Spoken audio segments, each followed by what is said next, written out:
2 দিন আগে যেই মামা আমাদের বাড়িতে আসছিল এবং কি আম্মার কবর জিয়ারত করার জন্য গিয়েছিল, সেই মামাটা গতকাল রাতে সৌদি আরব চলে গেছে। তো ওই মামাকে নিয়ে এয়ারপোর্টে অনেক রাত 1টা পর্যন্ত ছিলাম। তো মামা যখন এয়ারপোর্টের ভিতরে ঢুকে গেছে, তখন একটা ভিডিও করার জন্য চেষ্টা করলাম। প্রবাসটা আসলে এমন একটা জীবন, প্রবাস থেকে দেশে আসলে সবার মন অনেক খুশি, আর দেশ থেকে প্রবাসে গেলে সবার মন অনেক খারাপ থাকে। পুরুষ মানুষের কান্না আসলে কেউ দেখে না। পুরুষ মানুষ লুকিয়ে লুকিয়ে কান্না করতে অনেক ভালোবাসে। মামার জন্য কালকে অনেক মায়া লাগছে।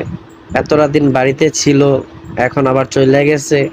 মামার প্রবাস জীবন ভালো হোক, সবাই দোয়া করবেন।